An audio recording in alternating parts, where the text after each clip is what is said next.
Peut-on vraiment recevoir un message d'un proche décédé? Une séance de médiumnité peut-elle apporter un apaisement dans le deuil?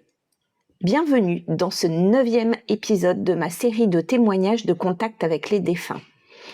Je suis Mélie Médium et dans cette série de podcasts, je donne la parole à des personnes qui ont accepté de partager leur expérience d'une consultation en médiumnité. À travers leur histoire, elles racontent ce qu'elles ont vécu, les messages qu'elles estiment avoir reçus et l'impact de cette expérience sur leur chemin de deuil. Aujourd'hui, je reçois Alexandra. Elle est venue me consulter après la perte de son papa. Comme beaucoup de personnes confrontées à la disparition d'un être cher, elle espérait trouver des réponses, du réconfort et peut-être ressentir que le lien d'amour ne s'arrête pas avec la mort. Dans cet épisode, Alexandra raconte avec beaucoup de sincérité comment s'est déroulé ce contact avec son papa, les éléments qui l'ont marqué et la manière dont cette expérience l'a aidée à avancer.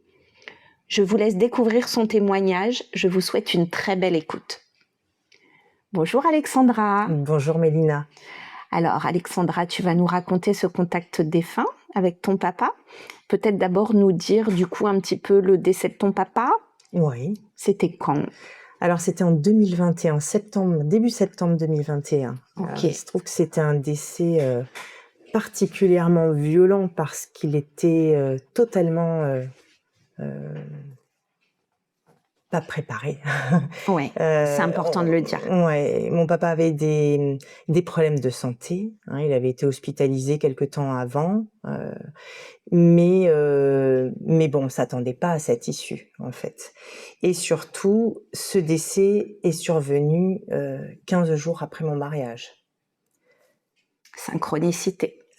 Voilà, choc émotionnel. Choc forcément. émotionnel. On passe de la joie, des rires, à une phase de deuil, Oui. voilà, qui est difficile. Et qu'est-ce qui t'a poussé du coup à faire ce contact défunt? Je l'ai pas fait tout de suite déjà. Enfin, ça m'a demandé un petit peu de temps. C'est normal, il faut que l'idée fasse son chemin. Exactement. Tout simplement parce que bon, on se connaît, on n'habite pas très loin l'une de l'autre. Et puis quand j'ai eu connaissance de ton changement de métier, Oui. voilà, déjà c'est quelque chose qui m'a interpellée et à laquelle je me suis dit, enfin, cette idée de rentrer en contact avec mon papa est venue à l'esprit. Mais avant de te voir pour échanger avec toi et prendre rendez-vous, j'en avais parlé à mon frère. J'ai 2 grands frères. Oui. J'en ai, l'aîné, le plus grand des 2, je donne son prénom peut-être. Tu peux, bien sûr. Michael, voilà, c'est Michael. C'est quelqu'un de très cartésien, voilà, qui me laisse peu montrer ses émotions. Et alors étrangement, c'est à lui que j'ai évoqué ce désir. C'est pas pour rien non plus. Ce n'est jamais pour rien. C'est pas pour rien non plus.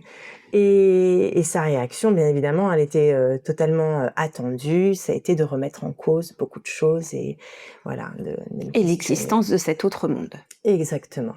Et donc, il fallait bien que j'en fasse l'expérience, que moi j'aille pour lui au bout. apporter la preuve. Et oui. Exactement. Donc c'est pour ça que je suis entrée en contact avec toi. C'était oui, parce que il y a aussi, alors il y a ça, il y a aussi que ce décès était brutal, violent, et que je crois que j'avais besoin de sentir qu'il était encore là, qu'il était encore près de moi, de pouvoir, entendre peut-être des choses qu'il avait envie de me dire ou de dire à mes proches. Bien sûr. Du coup, est-ce que tu te souviens comment il a commencé ce contact défunt? Alors oui, je m'en souviens bien parce que c'était très brouillon, parce qu'il avait énormément de choses. Il était bavard. Alors, il faut vous dire que les défunts peuvent être très bavards et quand ils partent comme ça subitement, c'est souvent le cas, parce qu'ils n'ont pas eu le temps avant de se préparer, de transmettre des messages. Et donc, ils ont très envie de le faire après. C'est ça. Et donc il est parti un peu dans tous les sens. Donc j'espère que voilà, je vais m'y retrouver là, dans mon récit. Je crois que déjà les premiers mots, qu'il a essayé de transmettre, alors c'est déjà par rapport à son départ. Oui, c'est fréquent. Oui, qu'il regrettait d'être parti si tôt, en fait, qu'il n'était pas du tout prêt, qu'il avait encore ce besoin et cette envie de transmettre à ses petits-enfants. Est-ce qu'il t'a transmis des choses concrètes par rapport à sa mort pour avoir une preuve que c'est bien lui? Ils le font très souvent. Sur de quoi il est mort, comment il est parti. Bah, par ton biais, oui, il t'empêchait de respirer, en fait, hein. Tu as Ah à oui, ce moment-là voilà, des difficultés à respirer. ça arrive. Et effectivement, Ce qui était le cas. ce qui était le cas. Puis il a Ok. été ensuite, voilà, mis dans le coma. Oui, ça arrive quelquefois, hélas, quand on est Mm. médium, ils prennent un peu possession de notre corps pour nous faire Ouais. comprendre des choses. Oui. Ouais. Mais déjà, enfin, quand il est parti à l'hôpital, parce qu'il est décédé à l'hôpital, il avait ça, ce symptôme-là, cette D'accord. difficulté à Donc respiratoire. s'il me l'a retransmis, c'est sûrement parce que ça l'avait marqué. Ouais. Très certainement. Ouais. Ouais. Et ensuite, ben voilà, après ça, c'était des messages à transmettre un peu à tout le monde, à ma maman, Ouais. avant toute chose, hein. Besoin de dire qu'il était qu'il était bien déjà là où il était, Ouais. qu'il fallait pas qu'on s'inquiète pour lui, qu'il était content que ma maman prenne soin d'elle, continue sa vie. Et oui, ne pas Voilà. la laisser toute seule complètement et lui dire de continuer son chemin. C'est ça, Mm. c'est ça. Et puis ensuite, il a pu transmettre des messages Pour différents membres pour de ta différents famille. membres de ma famille, voilà, des fois des inquiétudes Oui. concernant notamment une de mes nièces, Ok. voilà, qui est très sensible, très fragile. Donc ça, j'ai pu te décrire, moi, cette sensibilité, cette fragilité et la personnalité. Ouais, Il s'arrange tout le temps, tout hein, les à défunts, fait. pour qu'on Ouais, ouais, puisse comprendre de qui il parle ouais. et Et en fait, avoir des oui, preuves. il avait plein de messages à transmettre. Je reviens sur ma maman parce que il y a un point, enfin un élément qu'il m'a apporté, c'était de me dire qu'il fallait que je continue de faire très attention à ma maman, d'être proche et que quand je ne sais pas, mais qu'elle aurait un problème de santé, elle va avoir un accident, Ok. elle aurait un problème aux jambes, et tu as transmis une image, celle d'un fauteuil roulant, et son message c'était de me dire de ne pas m'inquiéter, que ce serait pas grave, voilà, que Oui, parce que les choses graves, moi, je les ferme, je les ai pas au niveau de la santé, mais je peux avoir effectivement des choses accidentelles ou des douleurs récurrentes, des choses comme ça. Il faut savoir que les contacts défunts, ça permet aussi de parler du passé, du présent et du futur, et quelquefois, ils nous annoncent des choses aussi, oui. Ouais, voilà. Donc bah, après, j'ai aussi pu... je me suis dit, je viens aussi pour mon frère, hein, celui qui est très oui, cartésien. mais bien sûr.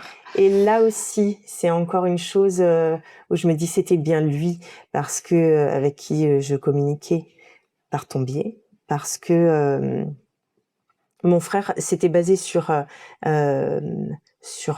événement, quelque chose qui s'était passé dans sa enfin la petite enfance, où je n'étais pas présente moi, et qui n'avait été partagé que par lui et par mon père. Et donc c'était ça, voilà. Pour lui, l'élément de preuve, c'est que si mon père arrivait à répondre à des questions, voilà, à pouvoir dire ce qui s'était passé lors de ce moment, c'est en tout cas c'est ce qui lui permettrait, en tout cas lui, D'y croire. de douter, en tout cas, Ouais. de remettre peut-être se remettre un petit peu en question. Et donc, moi, j'avais évoqué ce souvenir que mon frère m'avait transmis. Et alors, mon père n'a pas directement répondu, mais par contre, m'a parlé de mon frère et me l'a parfaitement décrit. Voilà. Euh, et, et en fait, il a pu me dire aussi que, voilà, euh, qu'il avait eu de plein de façons tenté de lui dire je t'aime. Et que mon frère ne les avait sans doute pas vus. C'est joli. Voilà. Et il t'a envoyé une image, Oui. celle d'un casque, un casque de moto. Et moi, j'ai fait le lien pour un Noël. C'était le plus gros cadeau, le premier cadeau qu'il faisait comme ça, qui était aussi gros. Il lui a offert une 50. Et avec tout un rituel, matériel. oui, tout le matériel, et puis avec tout l'effet de surprise aussi. Bien C'est sûr. pas fait n'importe comment, voilà. Et il a pu te donner des couleurs, voilà, blanc et rouge. Alors moi, j'étais un petit peu perdue. Il se trouve que j'ai revu mon frère, que je lui en ai parlé, et il m'a dit c'est pas le casque. Il me dit j'ai eu 2 motos, 2 50, et la deuxième était blanche et rouge. Ah, c'était ça, le blanc et rouge. Ok. Voilà. Ok. Et effectivement, ça me permet de rebondir sur le fait que les défunts ne répondent pas toujours à tout. Ouais. Que quelquefois, ils ne souhaitent pas donner d'informations ou répondre à des questions parce que c'est notre chemin de vie qui fait que c'est à nous de le découvrir, ou c'est à nous de faire un travail sans qu'il nous apporte les réponses. Quelquefois, il souhaite l'apporter à la personne directement aussi, sans intermédiaire. Et puis, c'est jamais du 100% un contact défunt. Il faut vraiment que le canal, c'est-à-dire moi, je sois alignée et pas trop fatiguée, pas stressée. Voilà, que la personne en face aussi, que le défunt soit assez communicant. Bon, là, il n'y avait pas trop de problème, a priori. Et l'énergie c'est pour ça qu'il faut attendre un peu après la mort. Donc, c'est important ce que tu racontes pour que les gens comprennent bien tout ça. Et c'est vrai que c'est plutôt dans cette expérience que j'ai vécue avec toi, par ton biais, c'était pour le coup vraiment presque à sens unique. Et en fait, j'ai posé quelques questions, mais très peu, parce que je crois qu'il avait parce que ton papa était très loquace. Voilà, ça arrive. Il avait énormément de choses à évoquer, à transmettre. Ouais. Alors, les questions que les gens se posent tout le temps, c'est « Es-tu convaincu que c'était ton papa ?» Et pour quelle raison? Dans la façon dont il a pu me parler de mes proches, la façon dont il a pu les décrire. Oui. Ouais, ça. Tu as reconnu ton papa, en fait. Ouais. Ok. Et puis la deuxième, c'est ce qui va terminer ce podcast, c'est ce contact défunt. Du coup, ça t'a apporté des choses, et si oui, quoi? Eh bien, je vais pas te cacher que quand je suis ressortie de cette séance, je me suis sentie libérée. J'avais l'impression d'être très légère, comme si j'étais, vidée de quelque chose. Et alors déjà, c'était un premier point que je voulais raconter parce que ça m'a procuré un apaisement incroyable. Je crois que c'est le mot qui revient tout le temps, le mot apaisement. Ouais. Et puis ensuite, ça a changé beaucoup de choses en fait, parce que je vois pas les choses, je vois pas la mort de la même manière aujourd'hui. Exactement. C'est pour ça que c'est tout l'intérêt d'un contact défunt, c'est la perception qu'on a de cet autre monde, de notre propre mort, de la mort de nos proches. Et ça change notre cheminement dans la vie après. Tout à fait. Parce qu'il avait pu évoquer le fait, juste, je reviens sur la séance, sur le fait qu'il était avec un de mes oncles, son frère était décédé 1 an avant lui, et qu'il était avec lui. Ah, ça, c'est un élément de preuve aussi qu'ils évoquent souvent, les personnes avec qui ils sont, que moi, je ne peux pas deviner, bien sûr, avant. Oui, ils apportent toujours des preuves tangibles pour rassurer la personne que ce sont bien eux, qu'ils sont bien là. Voilà, et puis je me sens apaisée. Je me sens apaisée. Et plus à l'écoute. Voilà, des potentiels signes qui peuvent de cet autre monde, bien sûr. Quelquefois, lors d'un contact défunt, ils nous disent comment ils vont transmettre des signes. Quelquefois, ils n'ont pas le temps parce qu'ils ont tellement de choses à dire, comme là ton papa, voilà. Et puis quelquefois, ils vont dire, voilà, moi, je passerai par les papillons pour faire un signe, voilà. C'est très important aussi de savoir ça. Moi, il a fini par me dire qu'il était mon guide. Et donc, ça aussi. Ça, c'est chouette, Nos défunts sont quelquefois nos guides, pas tout le temps, mais quelquefois. C'est très bien de le savoir, comme ça te permet de t'adresser à lui aussi. Exactement. Du coup. Et depuis, je lui parle. Voilà, impeccable. Merci beaucoup pour ce beau témoignage, Alexandra. Merci à toi de m'avoir permis de m'exprimer et de raconter mon expérience. À très bientôt pour un futur podcast et un autre témoignage.